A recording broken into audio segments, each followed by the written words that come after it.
유장아인의 탁바나 각상 파버르기가 독방함이 시시에 심파부실로고 마두기 마둥다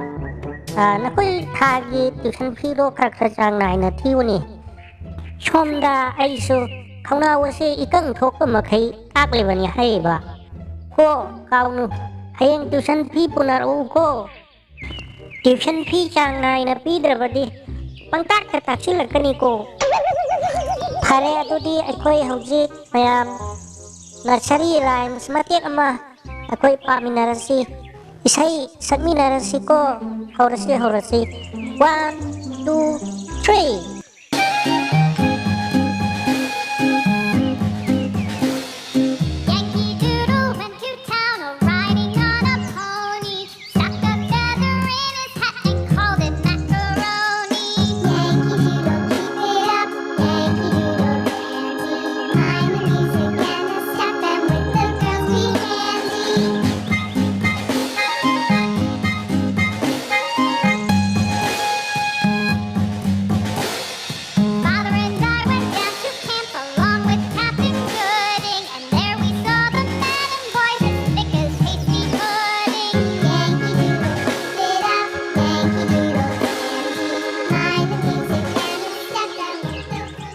Nursery rhymes su akhoi sakminare adudi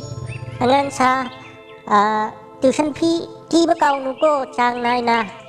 horeng na khoi na suti tharaga yumde het han khiba matamda nakhoi gi nama na pada asuna tammu ko tuition fee chang nai na thidrabadi ojana yamna sawi aduga sawbatana tana nakhoi diabetes sai balaina adu narak yai haina haina tammu ko ꯐꯔꯦ ꯑꯗꯨꯗꯤ ꯉꯁꯤꯒꯤ Manipuri ꯄꯥꯎꯈꯣꯡ episode 4ꯒꯤ ꯄꯥꯈꯣꯡ ꯆꯟꯕ ꯍꯧꯔꯛꯂꯒꯦꯀꯣ ꯑꯍꯥꯟꯕ ꯄꯥꯈꯣꯡꯗ ꯃꯃꯤꯠ ꯆꯥꯝꯃ ꯄꯥꯟꯕ ꯂꯨꯞ ꯑꯃ ꯎꯞꯄ ꯀꯔꯤꯅꯣ ꯍꯥꯏꯔꯛꯑꯣ ꯑꯗꯨꯗꯤ ꯑꯣꯖꯥ ꯀꯤꯍꯣꯝ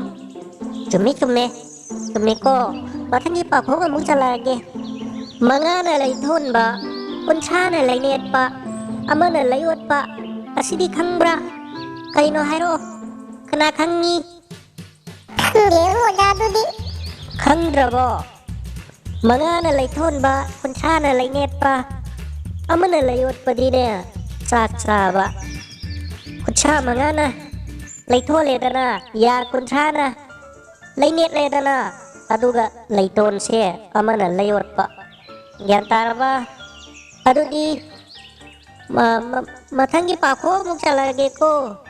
ꯃꯈꯣꯡ 6 ꯄꯥꯟꯕ ꯃꯈꯨꯠ 2 ꯄꯥꯜꯂꯒꯅꯦ ꯃꯃꯤꯠꯇꯤ ꯅꯥꯃꯠꯇ ꯄꯥꯟꯕ ꯀꯔꯤꯅꯣ ꯈꯪꯕ꯭ꯔꯣ ꯀꯅꯥ ꯈꯪꯉꯤ ꯑꯗꯨꯕꯨꯔꯣ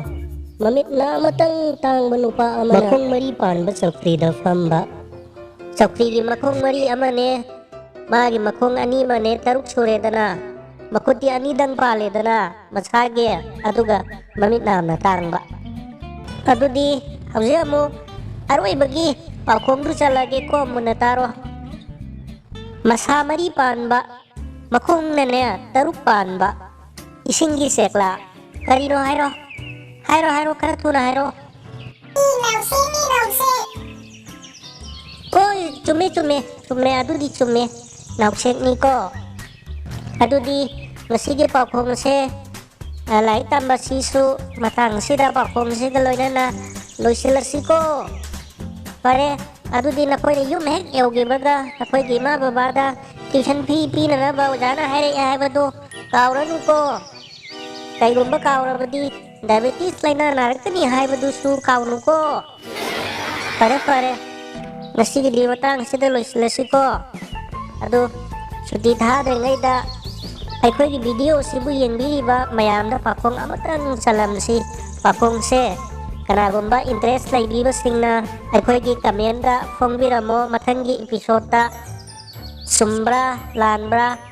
ꯃꯗꯨ ꯌꯦꯡꯕꯤꯌꯨꯀꯣ ꯄꯥꯈꯣꯡꯗꯨ ꯆꯟꯖꯔꯛꯑꯒꯦ ꯄꯥꯈꯣꯡꯗꯨꯗꯤ ꯂꯨꯀꯣꯛꯄꯤ ꯆꯦꯜꯂꯨ ꯈꯣꯡꯒꯣꯟꯕꯤ ꯇꯥꯅꯧ ꯑꯃꯨꯛꯀ ꯍꯜꯂꯛꯀꯦꯀꯣ ꯄꯥꯈꯣꯡꯁꯦ ꯂꯨꯀꯣꯛꯄꯤ ꯆꯦꯜꯂꯨ ꯈꯣꯡꯒꯣꯟꯕꯤ ꯇꯥꯅꯧ